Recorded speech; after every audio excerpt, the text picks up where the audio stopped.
तो दोस्तों मेरे पास एक क्वेश्चन दिया हुआ है। तो क्वेश्चन हमारा क्या कर रहा है, चलिए इसको ध्यान से देखिए।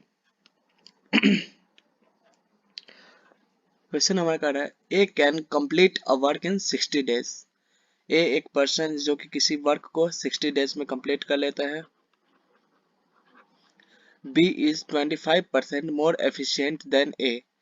मतलब ए का जितना एफिशिएंसी है वो बी से 25% ज्यादा है। मतलब ए का एफिशिएंसी और बी के एफिशिएंसी का रेशियो कितना है?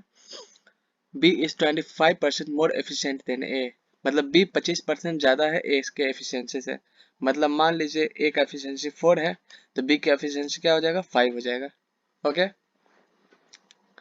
आगे क्या कर रहा है, they work together for 15 days.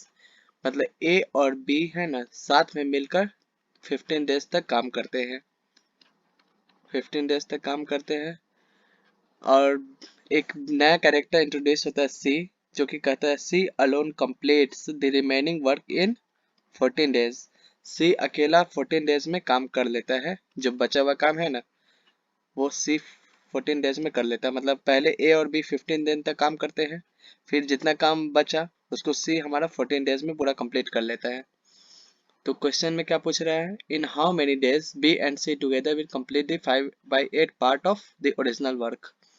मतलब कि हमको इस क्वेश्चन में सबसे पहले क्या ध्यान में रखना है, चलिए इसको इरेज करके अच्छे से बता दें आपको।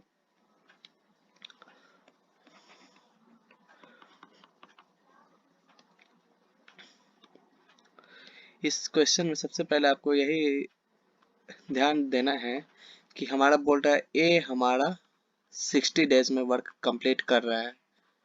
तो let us consider total work हमारा कितना मान लेते हैं, टोटल वर्क हम मान लेते हैं 120 मान लेते हैं। ठीक है, 120 यूनिट टोटल वर्क मान लेते हैं। तो इसके हिसाब से ए का एफिशिएंसी क्या हो जाएगा, एज एफिशिएंसी, ए का एफिशिएंसी कितना हो जाएगा, total work by total days. मतलब कि ए का एफिशिएंसी 2 हो गया, 2 यूनिट्स ए का एफिशिएंसी हो गया। क्वेश्चन में बोल रहा है कि B is 25% more efficient than A. तो बी का एफिशिएंसी क्या हो जाएगा, बी का एफिशिएंसी ए से 25% ज्यादा है। तो बी का एफिशिएंसी हम लोग क्या लिख सकते हैं, 125% ऑफ ए, मतलब ए का 2 है। तो इसको 25 से काटेंगे, 25 25 125, 25 चौका 100 और 2 से काटेंगे, 2 2 जा 4। तो 5/2 मतलब 2.5 हमारा बी का एफिशिएंसी हो गया।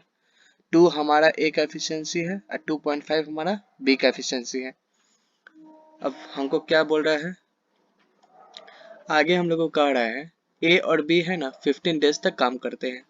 मतलब कि क्वेश्चन में आगे बोल रहा है ए और बी हमारा 15 डेज तक काम करते हैं। तो ए प्लस बी का एफिशिएंसी को 15 से मल्टीप्लाई करेंगे, plus C completes the remaining work in 14 days. अब सी एक नया पर्सन इंट्रोड्यूस होता है जो कि बचा हुआ काम को 14 दिन में कर लेता है। तो सी बचा हुआ काम को 14 दिन में कंप्लीट कर लेता है। जो हम ये इक्वेशन बना रहे हैं, आपको सबसे पहले ये इक्वेशन बनाने आना चाहिए। क्वेश्चन में जो बोला है उसको हम लोग लैंग्वेज के फॉर्म में लिख दिए हैं। ए प्लस बी 15 डेज में कंप्लीट कर रहा है तो A plus B into 15 days. जितना काम बचा उसको सी 14 डेज में कंप्लीट कर रहा है तो सी मल्टीप्लाइड बाई 14। ठीक है, और टोटल वर्क कितना हमारा, कितना माने 120 यूनिट्स।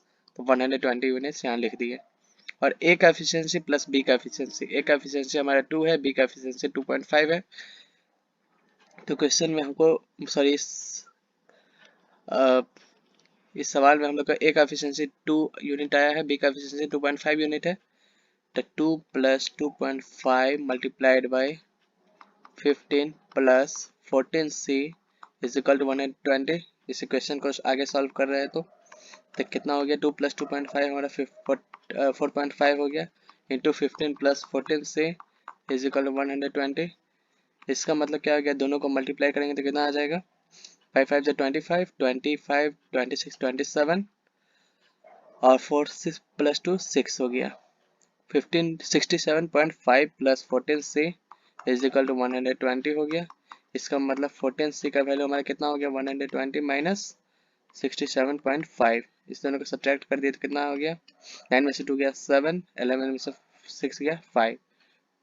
मतलब कि हमारा c का एफिशिएंसी क्या हो गया, c इज एफिशिएंसी हमारा कितना आ गया, 52.5 डिवाइडेड बाई 14, इसको डिवाइड करना है हमको। तो ये 5 से कट करते हैं, 5 2 जा 10, 5 8 जा 40, 5 1 जा 5, 5 5 जा 25, 7 से कटते हैं, 7 4 जा 28, 7 जा 7, 7 5 जा 35। सी का एफिशिएंसी 15/4 आ गया। आगे हमको क्वेश्चन में सी का एफिशिएंसी नहीं पूछा है, क्वेश्चन में सवाल हमको दूसरा फ्रेम करके बोल रहा है। सवाल हमारा क्या फ्रेम करके बोल रहा है, इन हाउ मेनी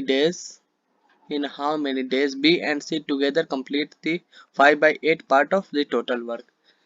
मतलब कि चलिए ऊपर का इरेज कर देते हैं। उम्मीद है कि ऊपर का आपको समझ में आ गया होगा। तो ऊपर का इरेज करके हम तो बना रहे हैं।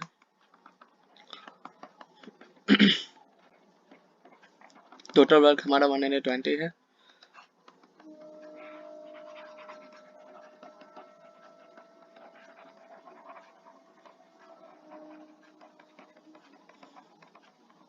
ठीक है,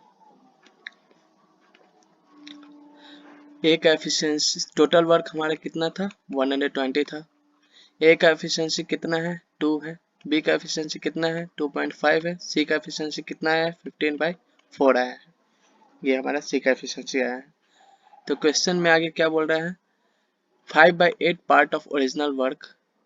तो 5/8 पार्ट ऑफ ओरिजिनल वर्क मतलब 120, तो 15 टाइम्स कटेगा, तो 15 5 जो 75, मतलब 75 यूनिट का जो वर्क है उसको बी और सी मिलकर कितने दिनों में कंप्लीट करेंगे। कितने दिनों में बी और सी 75 यूनिट्स का काम कंप्लीट करेंगे। तो 75 डिवाइडेड बाई दोनों का एफिशिएंसी कितना है, 25/10 प्लस 15/4। बी और सी का एफिशिएंसी का ऐड कर दिए, तो 75 डिवाइडेड बाई 5 5 जो 25, 5 2 जो 10, 5/2 प्लस 15/4 है। इसको आगे सॉल्व करते हैं तो 75 बाई, ये हमारा 4 एलसीएम आ गया, 10 plus 15, 75 multiplied by 4 divided by 25, तो 25 तिहाई 75। तो हमारा रिक्वायर्ड डेज कितना आ गया, 12 डेज हमारा आंसर आ गया। ठीक है, तो बी और सी 75 यूनिट्स का काम कितने दिनों में कंप्लीट करेंगे, 12 डेज, जो कि हमारा ऑप्शन नंबर 4 सही है। ये हमारा आंसर एकदम सही है, 12 डेज में बी और सी कंप्लीट करेंगे 75 यूनिट्स का वर्क। तो क्वेश्चन में बिल्कुल इजी था, जो कि हम लोग कह रहा था कि ए 60 डेज में काम को कंप्लीट कर रहे हैं। तो हम लोग ए का मतलब टोटल वर्क हम लोग 120 यूनिट्स मान लिए थे, तो ए का एफिशिएंसी 2 यूनिट आ गया। बी का एफिशिएंसी 25% ज़्यादा है ए का एफिशिएंसी से, तो बी का एफिशिएंसी 2.5 हो गया। तो क्वेश्चन में हमको बोल रहा था कि ए और बी 15 डेज के लिए काम करते हैं, फिर सी हमारा रिमेनिंग काम को 14 डेज में करता है। तो इसके हिसाब से हम लोग ये इक्वेशन बनाया है, इस इक्वेशन को सॉल्व किया तो हमारा सी का एफिशिएंसी 15/4 आ गया। तो टोटल वर्क हमको दिया हुआ है, ए बी सी का एफिशिएंसी दिया हुआ है। तो आगे कुछ भी क्वेश्चन में पूछेगा तो हम लोग बता सकते हैं। क्वेश्चन में पूछा था कि बी और सी 5/8 पार्ट ऑफ ओरिजिनल वर्क कितने दिन में कंप्लीट करेंगे। तो सबसे पहले हम लोग 5/8 पार्ट ऑफ वर्क निकाल दिए, जो कि कितना हुआ, 75 यूनिट्स का वर्क हुआ। तो कितने दिनों में कंप्लीट करेंगे, तो हमारा आंसर 12 डेज आ चुका है। Option number 4 is the right answer. Okay, thank you for watching this video. Please like, share and subscribe to our channel.